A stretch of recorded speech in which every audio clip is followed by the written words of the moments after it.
Yeah, I'm just going to try to make a quick instructional video on how to put a bubbles cart together, just to help anybody out who is going to be receiving one of these carts. Let me just run this out real quick so you guys can see.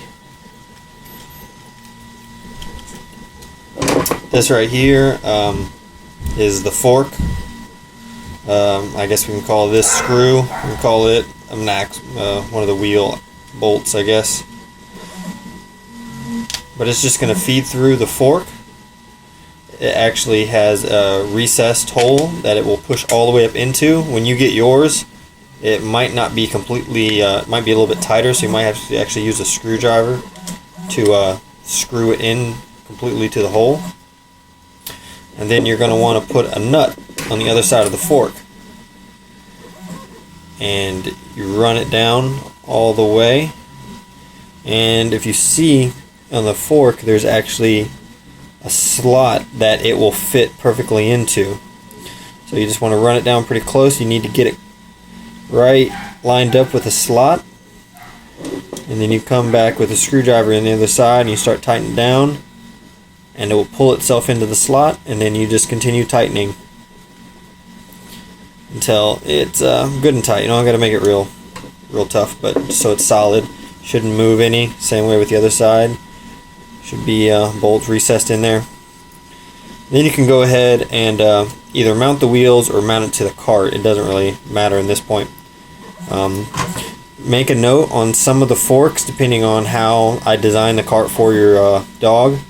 There might be a slight angle forward when mounted to the cart. If you actually put it on, so when you mount it forward, the fork should be angled slightly forward. I'll put it on backwards, maybe you'll be able to notice in the video or not. But if you look at it, you can kind of see how the fork is angled backwards. That is incorrect. You need to make sure that the fork actually goes forward like that. You should be able to notice that in the video. The same way, there's two screws that come from the top down through the fork. Take these nuts, get them started on there.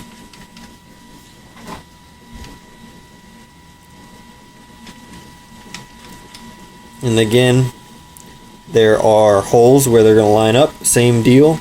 Get them down close as you can to the fork. Make sure you hold it to where it's lined up with the slots in the fork. Come around the other side and tighten it down with a screwdriver. Make sure that when you're tightening it down, like this is, she's been using this cart for a little while, but when it's brand new, it might stick a little bit when you put it on. So tighten one screw, tighten the other screw. Just work your way back and forth so it pulls down nice and even. And that's Mr. Fluff at the door yelling at me. Get again that tight, and there you go. You got the fork now mounted to the frame with your wheel bolts installed. Next would be the wheel itself. It doesn't matter which way you put it on. The forks or the wheels I send out with my regular carts are much simpler, so you can put it on either way. Doesn't matter. If I say it's necessary, when I give you your cart, I'll let you guys know if it is or not. Depending on the cart, you might need to put a washer between the nut and the inside of the rim. So if this one needed a washer, it would go on before I put the rim on, but she's not required. So let's go ahead and slip the rim on. And I forgot to mention this before, but this nut, make sure you get the correct nut.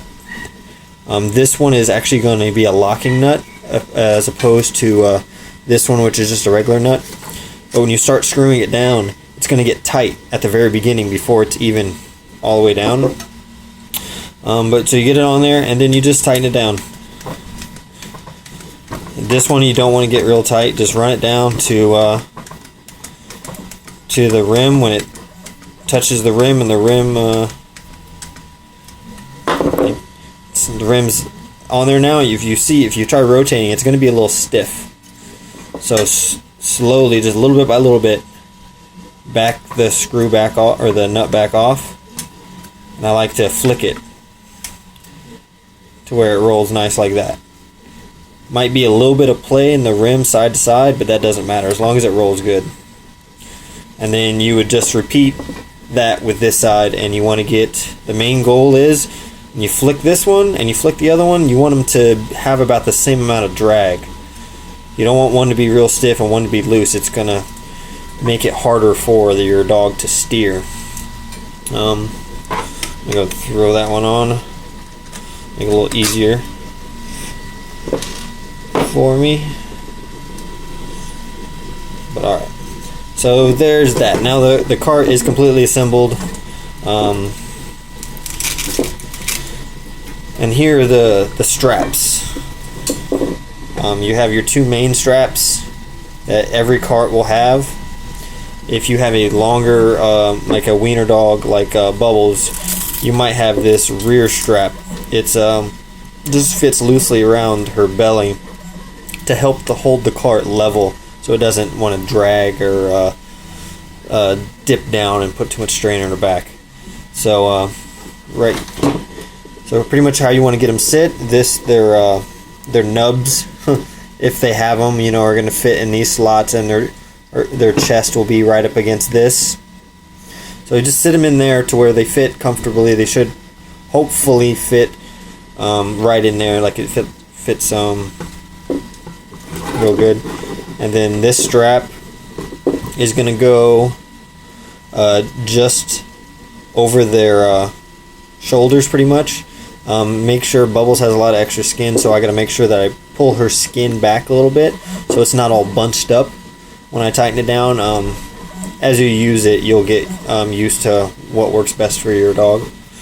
And then again, this strap, the rear strap, should be the same way. Make sure you don't bunch the skin up, and it should go about the end of the rib cage. It shouldn't be too far back. If it's too far back, we might have to make adjustments for it to fit better.